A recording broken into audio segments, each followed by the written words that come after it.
na nga, pakaras muna tayo ng ating Toyota Hiace GL Grandia dahil tinamad tayo magkarwash.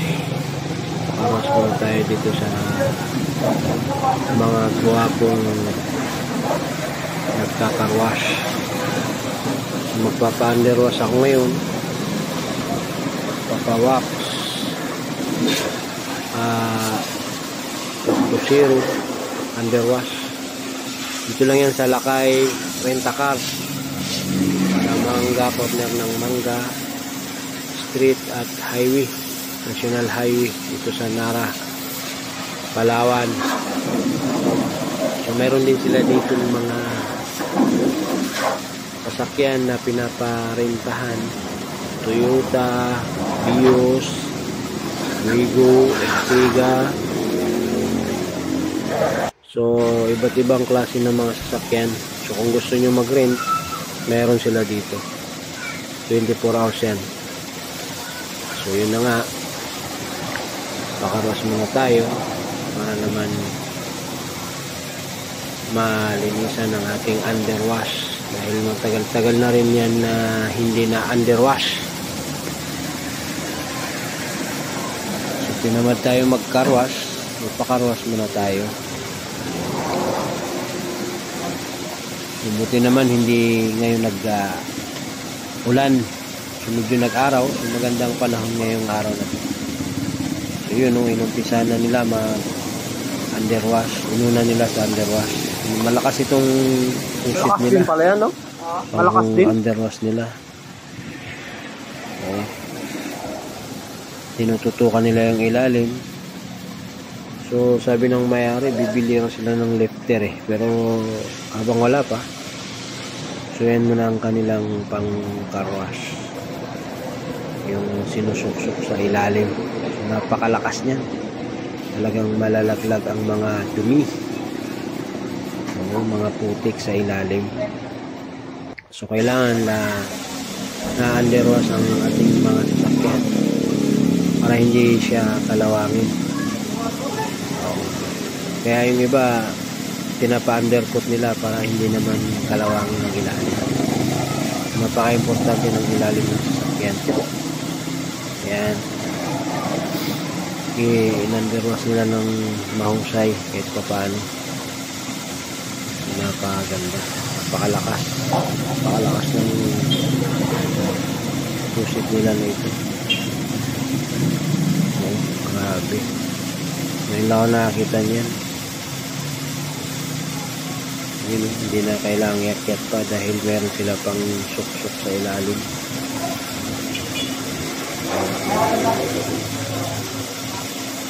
So dito lang yan mga viewers sa National Highway, corner Mangga Street,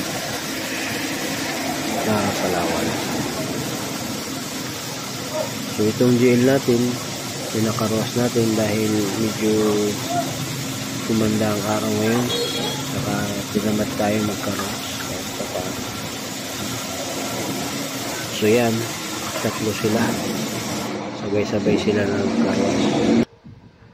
Merong taga sabon, taga underwash, taga hugas ng mga gulong. So ito, nilagyan niya na ng sabon, pinaikutan niya ng sabon yan. Galing. So abangan nyo mamaya pagtapos nito, napakalinis nito. Sabi ko akyatin nila yung taas kasi yung ibang karwasan, pag hindi mo sinabi karwas yung itaas, hindi rin nila ikakarwas. Pero dito talagang inakyat nila kasi marumi na rin talaga yung itaas nya. Ayan, ingat lang sa pag-akyat dahil madulas, may sabon. Ayan, kinukuskus na nila, dalawa silang umakyat dyan para siguradong malinis naman ang kalalabasan. So yun, galing. Meron taga-kuskus sa itaas, meron din dito sa sliding banda. So yan. Napakaganda. Ayan, habang wala silang ibang ginagawa, pinagtulong-tulungan na nila. So dito sa carwash na ito, rent-a-car, vulcanizing, at carwash nga. So bago lang sila dito nagbukas. So sinubukan natin. Mukha namang okay, mukha namang maganda ang kanilang pagkakarwash. Oh, galing. Uy, tatalon yata yung isa. Oh, tumalon na nga. Uy, meron pa pala sa loob. Iba pa pala yung nagalinis sa loob. Bali, 4 sila dito lahat. Pinagtulong-tulungan. Yun, oh. Pinabanlawan na. Eh, kuya. Yun, galing talaga. Napakagaling. So, sigurado malinis ang kalalabasan nito. So, tuwing biyahe ko, papakarwas talaga ako. Para maganda sa pakiramdam. Para kondisyon naman ng ating van malinis. So hindi ako mapakali kapag marami. So yan na nga. Kung sinong gusto magpakarwas, punta lang kayo dito sa Lakay Rent-a-Car Carwash. Yun, malapit na ito matapos. Malapit na. Punasan na lang, mamaya iwawax na yan, tapos ipapa-back to zero ko pa yan. So yun, oh. Yan, tapos na siya dyan. Iwawax na lang yan, tapos back to zero. Yan na. Napakakapalang usok niya. Kapal nga.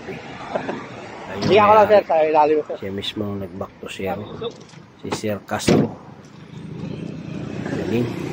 Malinis dito sa kanilang area. So yun ang kinalabasan. Napakaganda niya. For white. Galing. Napakalinis na. Halagang 350. Libre na yung back to zero niya. Galing. So, salamat sa inyong panunood. Huwag kalimutan mag-subscribe sa ating maliit na channel. Like and share. Thank you. Salamat.